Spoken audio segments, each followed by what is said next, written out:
시간 예수님의 은혜와 평강이 저와 여러분들에게 충만하게 임하시기를 다시 한번 예수님의 이름으로 간절히 축원합니다. 네. 할렐루야. 네.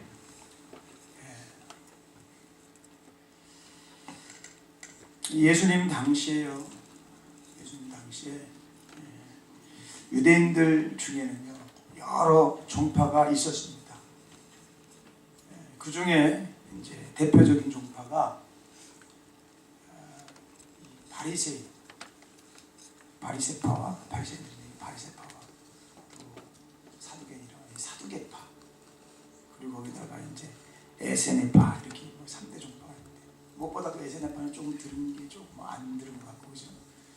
무엇보다도 이렇게 좀 더 압축해 보면 바리새파와 사두개파가 있었어요. 사두개파. 그 중에 이 바리새파에 속한 바리새인들은요 아주 철저한 그런 율법주의자들이었습니다.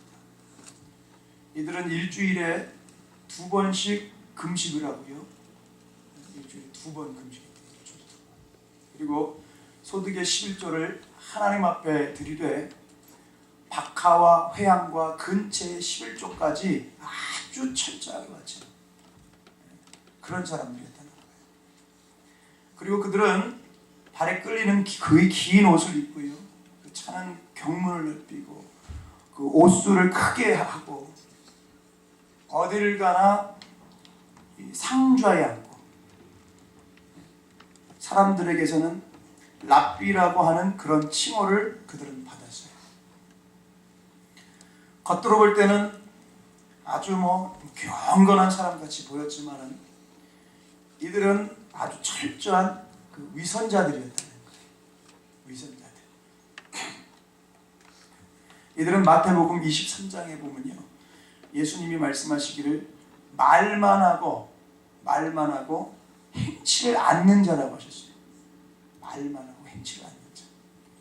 그리고 잔과 대접의 겉은 깨끗이 하지만은 마음속에는 아주 거무튀튀한 그런 탐욕이 그리고 악독이 가득해서 마치 회칠한 무덤과 같은 자라고 했습니다.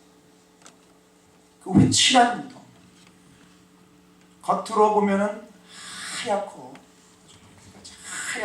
깨끗한 참 어떻게 보면 너무너무 아주 아름답게 보이죠.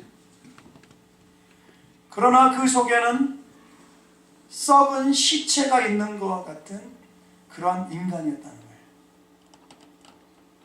겉으로는 사람들에게 좋게 보이지만 안으로는 외식과 불법이 아주 가득한 그런 자들이기 때문에 예수님은 그들을 향해서 뭐라고 말씀하세요? 이 뱀들아, 이 독사의 새끼들아. 아주 그냥 상상할 수 없는 그렇게 말씀하시면서 너희가 어떻게 지옥의 판결을 면하겠느냐, 피하겠느냐 그렇게 책망을 하셨어요. 어떻게 보면은 이들은요 가장 경건하게 사는 하나님의 백성, 거룩한 백성같이 보이는데 그런 이들에게 예수님은 이 독사 새끼들아, 다시 말하면 이 마귀의 자식들아, 어떻게 너희가 지옥의 판결을 피하겠느냐 하는 거예요. 그러면 예수님께서 왜 이렇게까지 심하게 이들을 향해서 이렇게 책망을 하셨는가? 그것은 아주 중요한 이유가 있다는 거예요. 첫째로는 마태복음 23장 23절에 보면요 그들은 믿음을 버린 자라고 했어요. 믿음을 버린 자라고 했어요. 믿음을 버린 자라고. 그리고 두 번째로는 누가복음 11장 42절에 보니까요 하나님께 대한 사랑을 버린 자라고 했어요. 믿음을 버린 자, 그리고 하나님께 대한 사랑을 버린 자. 가장 중요한 이 믿음을 버린 사람이라는 거예요. 또 하나님께 대한 사랑을 버린 사람이라는 것입니다. 하나님을 사랑하지 않기로 결정한 사람들이라는 거예요. 이런 사람들의 특징은 뭐냐? 절대로 잘못했다고 절대로 잘못했다고 회개를 하지 않습니다. 아무리 죄가 많아도 회개하기만 하면요, 우리 하나님은 용서하시잖아요. 네. 우리의 죄를 기억하지 않으신다고 그랬잖아요. 네. 우리가 잘 아는 것처럼 예수님께서 십자가를 지실 때요, 십자가 양편에 두 강도가 매달려 있었어요. 그 중에 한 강도는 회개하고 예수님 앞에 나를 기억해달라고 그렇게 기도했을 때 예수님께서 뭐라고 그러셨죠? 이 사람은 그냥 평생 사람 죽이고 남의 것을 빼앗으면서 살던 그런 강도였어요. 그런 강도였지만 죽기 몇 시간 전인데 예수님께서 뭐라고 말씀하셨나요? 너는 나와 함께 낙원에 있으리라 고 말씀하셨어요. 자기 죄를 깨닫고 회개하는 사람에 대해서 하나님께서는 과거의 죄를 묻지 않는다는 거예요. 무조건 용서해 주신다는 것입니다. 기억하지 않으신다는 거예요. 아멘. 이런 말씀을 비춰봤을 때 우리 하나님이 얼마나 좋으신 하나님이에요. 그런데 이 바리새인들과 같은 사람들은 절대로 회개하지를 않는다는 것입니다. 잘못했다고 회개하지를 않아요. 그러므로 이들은 죄 사함을 받지 못하고 멸망하게 되는 것입니다. 그리고 또 사두개파에 속한 이 사두개인들은요, 숫자는 많지 않았지만 귀족의 신분에 있는 그런 자들이었다 그래요. 그 유대 사회의 아주 그 지배계급에 속했다. 또 제사장들 이런 사람들 중에 사두개파에 속한 그런 사람들이 많이 있었다고 그래요. 사도행전 23장 8절에 보면은 이는 사두개인은 부활도 없고 천사도 없고 영도 없다 하고 바리새인은 다 있다 함이라. 이 사두개인이 바리새인과 다른 점을 성경에서 이렇게 지적하고 있는 것입니다. 이 사두개인들은 어떤 사람이라고 지금 말씀을 하고 있어요? 부활을 믿지 않는다는 거예요. 부활을 믿지 않는다. 부활이라고 하는 것은 없다. 부활이라고 하는 것은 없다. 또 천사. 이 천사라는 게 다 어디 있냐? 이 천사도 믿지 않고 또 나아가서 아예 영이라는 것도 믿지를 않았다는 거예요. 영도 믿지 않아요. 이 사두개파 사람들은 그런 사람들이었다는 거죠. 다시 말하면 사람이 죽으면 그것으로 끝난다는 거예요. 그것으로 끝. 죽으면 그것으로 끝나지. 더 이상 뭔가 없다. 그들은 하나님의 심판 그런 것도 없고 천국과 지옥도 없고 천사도 없고 영도 없다고 하는 그것을 믿는 그런 사람들이었어요. 그러니까 내일 죽으리니 먹고 마시자. 내일 죽으리니 먹고 마시자라고 말하는 그런 향락주의자들이 될 수밖에 없다. 이 향락주의자들이었어요. 그저 이 세상에서 사는 동안에 어떻게 해서든지 출세하고 돈 많이 벌고 명예를 얻고 향락을 누리면서 살다가 죽으면 된다. 그저 부귀영화, 무병장수, 그리고 만사형통, 뭐 우리가 다 원하는 것들이죠. 부귀영화, 무병장수, 만사형통, 이런 삶을 추구하면서 그렇게 향락을 누리면서 살다가 죽으면 된다고 하는 그런 아주 무서운 사람들이었다는 거예요. 아주 극도로 타락한 그런 사람들이었다.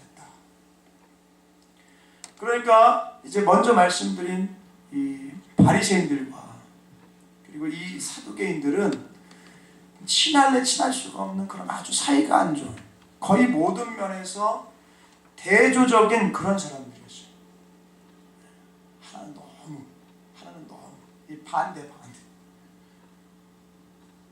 그래서 이들은 서로 막 비판하고 자기들이 옳다고 주장하는 아주 극과 극에 있는 그런 사람들이었어요. 그런 사람. 근데 참 신기한 건요. 그럼에도 불구하고 예수님을 어떻게 해서든지 죽이려고 하는 일에는요, 하나가 됐다는 거예요. 하나가 됐다. 이상하게 이 악한 역사는요, 꼭 하나가 돼요. 하나가. 자기네들끼리 할 때는 막 정반대의 그런 그 사상을 갖고 있으니까 막 싸우는데 이게 영적인 거예요. 영적인 거니까 예수님을 죽이려고 하는 때는 하나로 뭉쳤다. 하나가 됐다. 그래서 지난주에도 그랬죠. 정치적 질문을 통해가지고 세금 바치는 그거에 대해서 막 질문하잖아요. 바리새인들이. 그 바리새인들도 어떻게 하면 그런 걸로 걸어가지고 예수님을 올무에 걸리게 해서 십자가에 못 박아 죽일까? 궁리를 하고 그런 질문을 하는데 그런 정치적 질문. 오늘은 이제 부활 논쟁을 통해서 신학적 질문을 하는 거예요. 신학적 질문. 이번에 사두개인들이 찾아와가지고 이런 못된 짓을 하는 것입니다. 그래서 오늘 본문 24절로 28절에 보면 이 사두개인들이 예수님께 찾아와서 이렇게 질문해요. 뭐라고 질문하느냐? 선생님이요, 모세가 일렀을 때 사람이 만일 자식이 없이 죽으면 그 동생이 그 아내에게 장가들어 형을 위하여 상속자를 세울지니라 하였나이다. 우리 중에 7형제가 있었는데 마지가 장가들었다가 죽어 상속자가 없으므로 그 아내를 그 동생에게 물려주고 그 둘째와 셋째로 일곱째까지 그렇게 하다가 최후에 그 여자도 죽었나이다. 그런즉 그들이 다 그를 취하였으니 부활 때의 일곱 중에 누구의 아내가 되리까? 이렇게 이들이 이 신학적 질문을 해요. 사두개인들의 이 질문은 사실 이 신명기 25장 5절 이하에 나오는 그런 그 내용, 말씀에 근거한 질문인데요. 그 신명기 25장 5절로 10절 말씀을 제가 한번 대독하도록 하겠습니다. 형제들이 함께 사는데 그중 하나가 죽고 아들이 없거든 그 죽은 자의 아내는 나가서 타인에게 시집가지 말 것이요 그의 남편의 형제가 그에게로 들어가서 그를 맞이하여 아내로 삼아 그의 남편의 형제된 의무를 그에게 다 행할 것이요 그 여인이 낳은 첫 아들이 그 죽은 형제의 이름을 잊게 하여 그 이름이 이스라엘 중에서 끊어지지 않게 할 것이니라. 그러나 그 사람이 만일 그 형제의 아내 맞이하기를 즐겨하지 아니하면 그 형제의 아내는 그 성문으로 장로들에게로 나아가서 말하기를 내 남편의 형제가 그의 형제의 이름을 이스라엘 중에 잊기를 싫어하여 남편의 형제된 의무를 내게 행하지 아니하나이다 할 것이요 그 성읍 장로들은 그를 불러다가 말할 것이며 그가 이미 정한 뜻대로 말하기를 내가 그 여자를 맞이하기를 즐겨하지 아니하노라 하면 그의 형제의 아내가 장로들 앞에서 그에게 나아가서 그의 발에서 신을 벗기고 그의 얼굴에 침을 뱉으며 이르기를 그의 형제의 집을 세우기를 즐겨 아니하는 자에게는 이같이 할 것이라. 이스라엘 중에서 그의 이름을 신 벗김 받은 자의 집이라 부를 것이니라. 말씀인즉슨 형제들이 이렇게 함께 살았는데 그 중에 하나가 결혼을 해요. 그런데 결혼하고 나서 아들이 없이 그냥 죽은 거예요. 이럴 경우에 어떻게 하라고 이 모세는 가르치는 거 아니? 그 동생, 이제 그 죽은 자의 동생과 죽은 자의 아내가 함께 살라는 것입니다. 다른 여자를 얻어 살지 말고 자기 형수와 같이 살라는 거예요.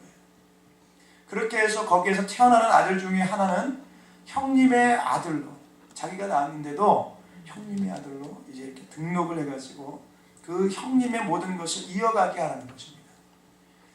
자신이 낳은 아들이지만 형님의 아들로 삼아서 형님의 대를 잇게 하라는 거예요. 그런데 만약에 이 죽은 자의 형제가 그걸 하지 않겠다고, 자기는 그렇게 안 살겠다고 동의하지 않으면, 그렇게 고집을 부리면 이 죽은 자의 아내가 이 장로들에게 가서 이 사실을 고하고 또 알리고, 그럴 때 그 장로들은 그 죽은 자의 형제 되는 사람을 불러가지고 다시 한번 확인을 하는 작업을 합니다. 확인하는데 그 결심한 것을 굽히지 아니하고 자기는 도저히 형수와 같이 안 살겠다. 만약에 그렇게 한다고 하면 이 죽은 자의 아내가 죽은 남편의 동생에 가서 이 발에 신을 벗기고, 그의 신을 벗기고 그의 얼굴에다 침을 뱉고, 이제 이 사람은 신 벗김 받은 자의 집이라고 그렇게 아예 모든 사람들이 말을 하게 하는 그것이 이제 이 신명기 지금 앞전에 대독했던 25장에 나오는 그 말씀이에요. 그러니까 이 사두개인들이 이것을 인용해서 말하면서요, 아는 체한 거예요. 아는 체하면서 이제 오늘 본문 25절에 말씀을 하는 것입니다. 이런 이야기를 하는 거예요. 7형제가 있었는데 그 중에 제일 큰 아들이, 장남이 장가를 들었어요. 그런데 상속을 받을 아들이 없는 거예요. 그래서 이 신명기 말씀에 순종을 해가지고 그 다음 형제가 그 형수하고 이제 살았어요.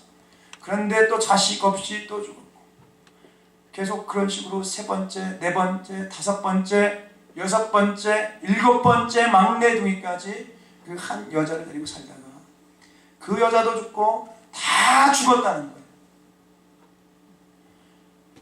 그러면 장차 부활을 하면 이 여자는 일곱 남자하고 살았는데 누구의 아내가 됩니까? 이렇게 예수님께 질문을 한 거예요. 율법을 가지고. 얼마나 곤란했겠어요. 근데 이 질문에 대해서 예수님께서는 어떻게 대답을 하시느냐. 오늘 본문 마태복음 22장 29절에 보면요, 너희가 성경도 하나님의 능력도 알지 못하는 거로 오해하였도다, 이렇게 말씀하셨어요. 예수님은 이들의 이 무지함을 책망하셨는데요, 어떤 무지함을 책망하셨는가? 첫째로는 성경에 대한 무지함을 책망하셨습니다. 정말 이들이 성경에 대해서 무지해서 그 무지함을 책망하셨을까요? 아니에요. 영안이 안 열렸어요. 영적을 보지 못하는 그 무지함을 책망하셨어요. 성경을 알지 못하기 때문에 너희들이 오해했다, 그렇게 말씀하신 거예요. 지금 누구든지요, 성경을 똑바로 알지 못하면 올바른 신앙생활을 할 수가 없습니다. 올바른 믿음이라고 하는 것은요, 하나님의 말씀, 성경대로 사는 것인데, 아예 하나님의 말씀을 모른다고 하면, 성경을 모른다고 하면 어떻게 올바른 믿음을 가질 수가 있겠어요? 불가능하죠. 이거는 불가능하죠. 그러므로 저와 여러분들이요, 이 사두개들과 같이 되지 않으려고 한다면 열심히 기도하면서 성경을 읽어야 되는 거예요. 아멘? 네. 그리고 성경을 기도하면서 배워야 돼요. 그냥 배워서 되는 게 아니에요, 사실. 기도하면서 얼마나 배우고 성경을 또 그 속에서 알고 그 속에서 주신 하나님의 영감, 그런 영감을 통해서 해석을 하고, 그뿐만 아니라 이 성경을 똑바로 알고 그 말씀을 그대로 믿고 그 말씀대로 살아야 되는 거예요. 아멘? 그래야 이것이 산 믿음이 되고, 이것이 그래 산 믿음이 되고 하나님을 기쁘시게 해드리는 아주 좋은 믿음이 되는 것입니다. 그렇지 않으면 안 되는 거예요. 두 번째로 예수님이 뭘 지적하셨느냐 하면, 하나님의 능력을 알지 못하는 거로 너희들이 오해하였다, 그렇게 말씀을 하고 계세요. 왜 이들은 하나님의 능력을 알지 못했을까요? 그것은 이들이 하나님을 아예 모르는 사람들이었기 때문이라는 거예요. 하나님을 아예 모르는 사람들. 성경을 모르니까 기도도 안 하고 얼마나 했겠어요. 하나님도 모를 수밖에 없는 것입니다. 우리는 하나님을 어떻게 알 수 있습니까? 하나님 말씀은 성경을 통해서 알 수가 있는 거예요. 우리가 멋대로 생각하면 안 되는 것입니다. 성경에서 하나님에 대해서 어떻게 말씀하시는가, 그걸 잘 알아야, 아, 하나님은 이런 분이시구나. 기도 통해서 더 깊이 하나님은 이런 분이시구나. 하나님은 이런 분이시구나. 이럴 때 정확히 알 수 있는 것입니다. 그래서 무엇보다도 이 믿음이 있는 사람들은요, 첫째로 하나님이 계시다는 것과 그 하나님이 어떤 분이신가를 안다는 거예요. 아멘? 우리 하나님은 천지를 창조하신 전지전능하신 하나님이시고 절대 주권을 가지시고 우리의 생사화복, 살고 죽고 화를 받고 복을 받는 모든 것들을 주장하시는 그런 하나님이시고, 신실하신 하나님이시고, 사랑의 하나님이시고, 완전하신 하나님이시고. 아멘? 우리가 성경을 통해서 그 하나님을 알게 되는 거라는 거예요. 또 믿음이 있는 사람들은 두 번째로 하나님을 사랑한다는 것이죠. 그 사람이 하나님을 믿는 믿음이 있느냐 없느냐, 그것은 그 사람이 얼마나 하나님을 사랑하고 예수님을 사랑하는 마음이 있느냐, 그것을 보면 아는 것입니다. 자주 말씀드리죠. 그 사람의 믿음의 수준을 어떻게 알아요? 하나님을 사랑하는 마음이 얼마나 뜨거운가를 보면 알 수가 있다는 거예요. 하나님을 얼마나 사랑하는 그 뜨거움을 보면 알 수가 있다. 세 번째로 믿음이 있는 사람은요, 그 하나님을 신뢰하고 의지합니다. 하나님을 신뢰하기 때문에 하나님의 말씀도 신뢰하고 하나님의 말씀대로 살려고 그래요. 몸부림칩니다. 그리고 말씀대로 살지 못할 때는 참 통해자복하며 콧물 눈물 흘려가면서 회개를 해요. 이것이 믿음의 증거라는 거예요. 말씀대로 살려고 하고 말씀대로 살려고 하고, 그렇지만 다 말씀대로 살지를 못하잖아요. 우리가 때때로 벗어나는 일을 합니다. 그럴 때는 이 회개를 하는 거, 이것이 참 중요한 거라는 거예요. 이 기도가 얼마나 기도하는 게 얼마나 복인지 몰라요. 사실. 믿음이 있는 사람들은 하나님의 전지전능하심과 하나님께 절대 주권이 있다는 것과 또 하나님의 신실하심과 하나님의 사랑을 믿기 때문에 항상 그 하나님을 의지하고 하나님 앞에 모든 걸 기도로 해결하려고 하는 거예요. 왜요? 절대 주권을 가지신 그 하나님이 오케이 응답하셔야 되는 거니까. 문을 열어주셔야 열리는 거니까. 살려주셔야 사는 거니까. 아멘. 그래서 항상 믿음을 가진 사람들은요, 모든 문제들을 인간적인 방법으로 해결하라고 하지 않고, 인간적인 방법으로 해결하려고 하지 않고 하나님 앞에 엎드려서, 하나님 앞에 납작 엎드려서 간절하게 진실하게 막 부르짖으면서 그렇게 기도하는 거예요. 그렇게 기도하다가 보면 응답을 받게 되고, 기도하다가 보면 하나님이 나 같은 죄인의 이 기도도 이렇게 들어주신 거야. 어떻게 이렇게 놀랄 일이 이렇게 생기는 거야.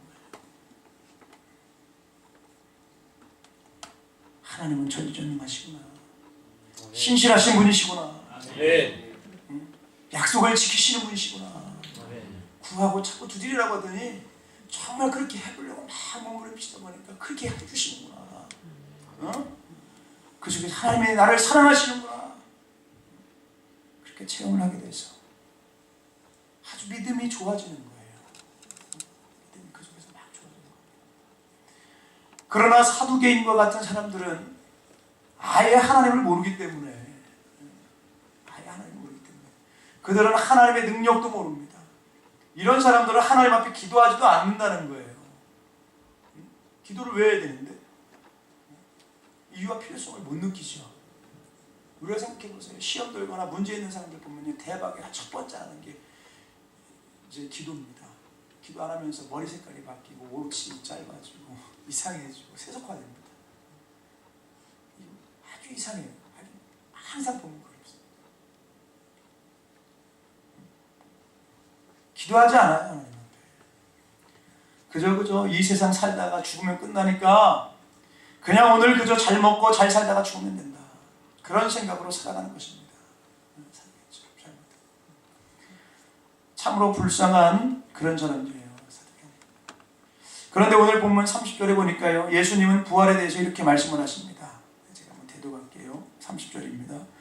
부활 때에는 장가도 아니가고 시집도 아니가고 하늘에 있는 천사들과 같으니라. 아멘. 아멘. 우리가 부활한 다음에도요, 시집가고 장가가고 애 낳고 기르고 그런 거 없다는 거예요. 부활 후에는 그런 게 없다는 것입니다. 모두가 다 천사같이 그저 그렇게 살지, 세상처럼 그냥 그렇게 그냥 결혼하고 자식 낳고 기르고 그런 거 없다는 거예요. 그 다음에 31절로 33절에 보면 죽은 자의 부활을 논할진대 하나님이 너희에게 말씀하신 바 나는 아브라함의 하나님이요 이삭의 하나님이요 야곱의 하나님이로라 하신 것을 읽어보지 못하였느냐. 하나님은 죽은 자의 하나님이 아니요 살아있는 자의 하나님이시니라 하시니. 아멘. 우리가 듣고 그의 가르치심에 놀라더라. 이 부활에 대해서 우리 주님은 너무너무 중요한 말씀을 하고 계시는데, 그게 뭐냐? 우리 하나님은 죽은 자의 하나님이 아니라는 거예요. 우리 하나님은 죽은 자의 하나님이 아니라는 것입니다. 아멘. 살아 살아있는 자의 하나님이시다는 거예요. 살아있는 자의 하나님이시다. 아브라함과 이삭과 야곱이 죽어서 없어진 것이 아니라는 거예요. 살아있다는 것입니다. 부활한다는 것입니다. 아멘. 우리 하나님은 살아있는 자의 하나님이시다는 거예요. 사람은 죽음으로 모든 것이 끝나는 것이 아닙니다. 사람은 죽으면 끝나는 것이 아니에요. 다 끝나는 것이 아니에요. 예수님께서 십자가에 못 박히셨을 때 그 옆에 있던 한 강도에게 뭐라고 말씀하세요? 너는 오늘 나와 함께 낙원에 있으리라. 너는 오늘 나와 함께 낙원에 있으리라. 이렇게 말씀하셨어요. 이제 잠시 있으면 이제 죽을 건데, 죽을 건데 그렇게 말씀을 하셨어요. 뭘 말씀하시는 거예요? 우리의 몸은 흙에서 왔기 때문에 흙으로 돌아가지만 우리의 영혼은 어디로 가요? 육체는 흙에서 왔으니까 흙으로 돌아가고 우리의 영혼은 어디로 가요? 예수님의 말씀대로 낙원에 들어간다는 거예요. 아멘. 낙원으로 간다. 아멘. 믿음으로 구원을 받은 하나님의 자녀들은요, 이 아브라함과 이삭과 야곱과 함께 모두가 다 낙원에 가 있는 것입니다. 그러다가 마지막 이 나팔 소리, 큰 나팔 소리와 함께 예수님이 재림을 하시는데, 다시 오시는데 그 순간 부활을 해서 예수님을 맞이하게 되는 것입니다. 이것이 바로 첫째 부활이라고 그래요. 이것을 첫째 부활. 예수님을 믿어서 구원받은 사람들 중에 죽은 자가 부활하는, 예수님께서 재림하실 때 부활하는 것이 바로 첫 번째 부활. 여기에 대해서 사도 바울은요, 고린도전서 15장 51절로 53절에 보면 이렇게 말씀하고 있어요. 뭐라고 말씀하고 있느냐? 보라, 내가 너희에게 비밀을 말하노니 우리가 다 잠 잘 것이 아니요 마지막 나팔에 순식간에 호련히 다 변화되리니 나팔 소리가 나매 죽은 자들이 썩지 아니할 것으로 다시 살아나고 우리도 변화되리라. 이 썩을 것이 반드시 썩지 아니할 것을 입겠고 이 죽을 것이 죽지 함을 입으리로다. 아멘. 마태복음 24장 36절에 보면 예수님께서 재림하시는 순간에 어떤 일이 일어나는지를 우리들에게 말씀해 주시는데요. 마태복음 24장 36절 37절 말씀을 또 대독합니다.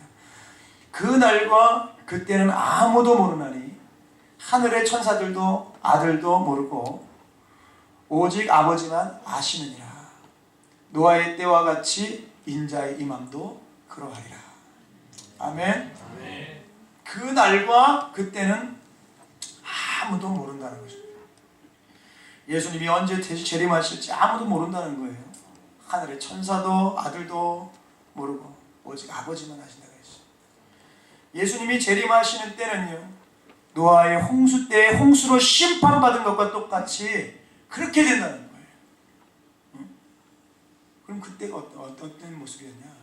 그냥 평소와 같이 시집가고 장가가고 먹고 마시고 모든 사람들이 그저 일상생활을 하고 있어요. 그런데 비가 오고 있는 거예요. 비가 오는 거예요. 비야 뭐 늘 왔으니까 뭐 특별히 놀랄 것도 없고, 그런데 그 비가 그치지 않고 계속 와가지고 그냥 이 노아의 8식구 외에는 다 죽고 말았어요.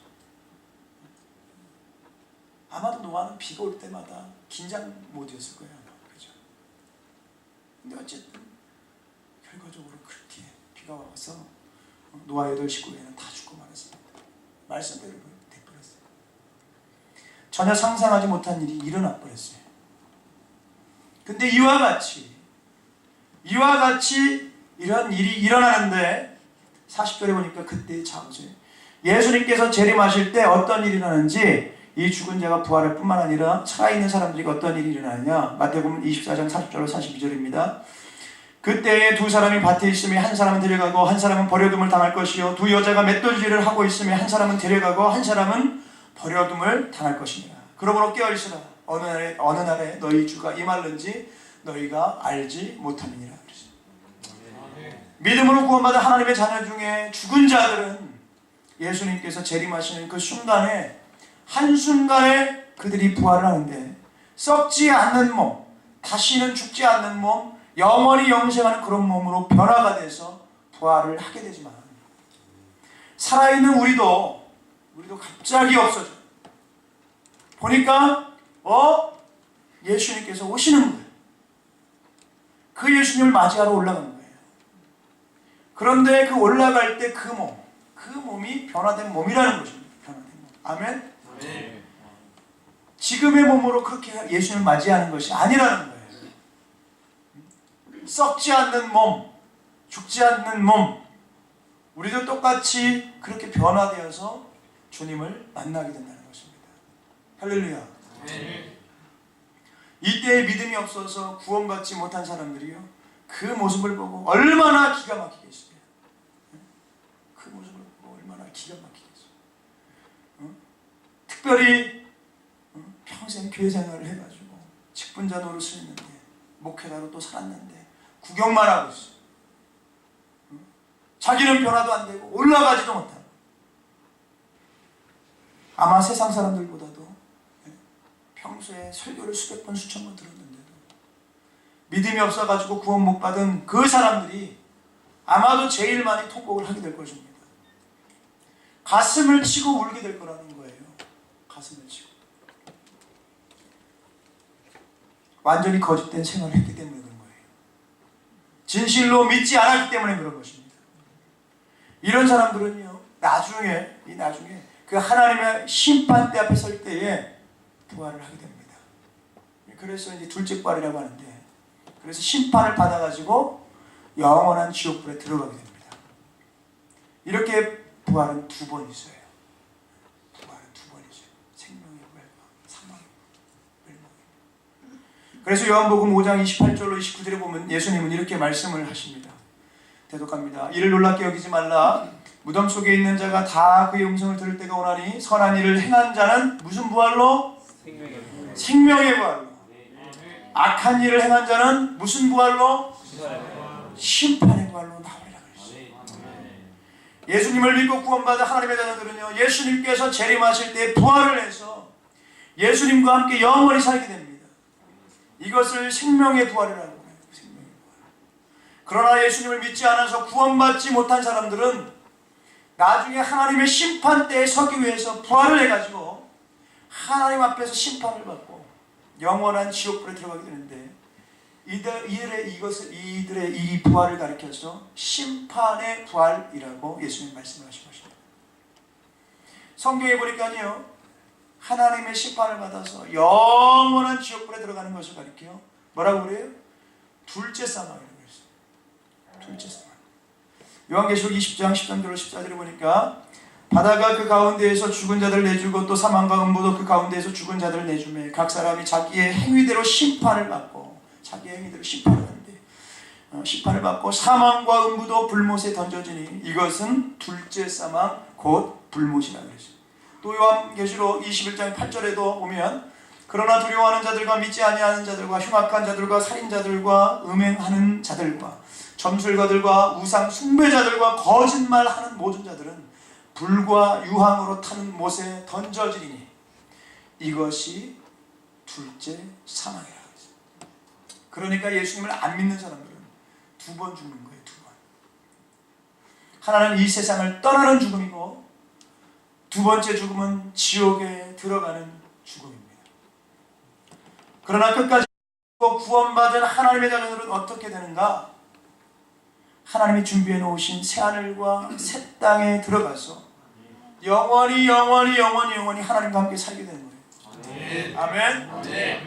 요한계시록 21장 1절로 7절에 보면 또 내가 새하늘과 새 땅을 보니 처음 하늘과 처음 땅이 없어졌고 바다도 다시 있지 않더라. 또 내가 보매 거룩한 성 새 예루살렘이 하나님께로부터 하늘에서 내려오니 그 준비한 것이 신부가 남편을 위하여 단정한 것 같더라. 내가 들으니 보좌에서 큰 음성이 나서 이르되 보라, 하나님의 장막이 사람들과 함께 있으며 하나님이 그들과 함께 계시니 그들은 하나님의 백성이 되고 하나님은 친히 그들과 함께 계셔서 모든 눈물을 그 눈에서 닦아주시니 다시는 사망이 없고 애통하는 것이나 곡하는 것이나 아픈 것이 있지 다시 있지 아니하리니 처음 것들이 다 지나갔음이로라.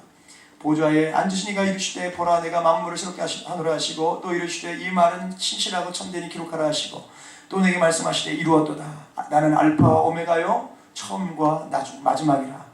내가 생명수 샘물을 목마른 자에게 값없이 주리니 이기는 자는 이것들을 상속으로 받으리라. 이기는 자는 이것들을 상속으로 받으리라. 그리고 나는 그의 하나님이 되고 그는 내 아들이 되리라. 아멘. 우리 하나님께서 이렇게 말씀해 주시죠. 이제 결론의 말씀을 드리면 우리가 이 말씀을 믿는다고 하면 어떻게 살아야 될까요? 첫째로는 성령으로 거듭난 자로서의 삶을 살아야 됩니다. 성령으로 거듭난 자로서의 삶을 살아야 됩니다. 요한복음 3장 5절에 보면 예수님께서 말씀하시죠. 뭐라고 말씀하시느냐? 사람이 물과 성령으로 나지 아니하면 성령으로 나지 아니하면 하나님의 나라에 들어갈 수 없느니라. 아멘. 아멘. 물과 성령으로 거듭나지 아니한 사람들은 하나님의 나라를 볼 수도 없고 들어가지도 못한다는 것입니다. 우리가 진실로 예수님을 믿어서 하나님의 자녀가 되는 어머니 뱃속에서 한 번 태어났는데 하나님의 자녀로 두 번째로 거듭나는 그 사람만이 하나님의 나라에 들어갈 수 있는 거라는 거예요. 성령으로 거듭난 사람만이 구원받는 하나님의 자녀입니다. 이 사람들만이 하나님의 나라에 들어가는 거예요. born again, 거듭나는 거. 성령으로 거듭난 자로서의 삶을 살아야 돼요. 두 번째로는 하나님의 말씀을 똑바로 알고 하나님의 말씀대로 바르게 살아야 된다. 그리고 세 번째로는 이 세상에서 빛과 소금이 되어서 하나님께 영광을 돌리면서 살아야 되는 거예요. 그리고 네 번째로는 우리를 통해서 구원받는 자가 많아졌어. 날로 구원받는 자가 우리를 통해서 많아져서 하나님 앞에 설 때에 칭찬과 상급을 받는 자로서의 삶을 살아야 될 줄로 믿습니다. 누가 이렇게 살 수 있을까요? 내 힘으로는 불가능합니다. 내 힘으로는 불가능해요. 길은 하나밖에 없습니다. 바로 성령 충만한 믿음의 사람이 되면 되는 거예요. 성령 충만한 믿음의 사람이 되면 되는 것입니다. 아멘. 내 힘으로는 안 되지만 우리가 성령 충만한 은혜 가운데 살고 성령 충만한 믿음의 사람이 되면 이렇게 살아갈 수가 있게 될 줄로 믿습니다. 아무쪼록 오늘 이 시간 이곳 가운데 계신 저와 여러분들은요 한 번도 빠짐없이 모두가 승리할 수 있으면 좋겠어요. 모두가 다 승리하셔서 우리 주님께 모두가 다 영광 돌릴 수 있게 될 수 있으시기를 예수님으로 간절히 축원합니다. 아멘. 한 번뿐인 인생 지나가면 안 돌아오잖아요. 하면서 그래서 안 돌아옵니다. 제가 예전에 한 번 누구한테 물어봤어요. 너 하나님 있는 거 아니야? 모르겠대요. 너 그러면 너 죽을 것 같냐 안 죽을 것 같냐? 죽을 것 같대. 왜 죽을 것 같냐? 너 죽어보지도 않고 어떻게 하냐? 그러니까 다 이게 보니까 다 죽더래. 죽을 것 같대. 그래 죽을 줄 확실히 믿는데요. 그건 믿어져요. 근데 하나님이 말씀을 통해서 믿음의 선배들을 통해서 우리들에게 하신 이 말씀을 안 믿는다. 참 담대한 거죠. 아무쪼록 저와 여러분들은요 깨어있는 신앙생활 할 수 있으면 좋겠습니다. 이 부활의 믿음을 소유할 수 있으면 좋겠어요. 이 재림의 믿음을 소유할 수 있으면 좋겠습니다. 그래서 정말 마지막 때 영원의 때를 위한 삶이 되었으면 좋겠고 그래서 정말 믿음의 거룩한 주인공으로서의 삶을 살아서 주님 앞에 꼭 영광 돌릴 수 있으시기를 다시 한번 예수님의 이름으로 간절히 축원합니다. 아멘. 할렐루야.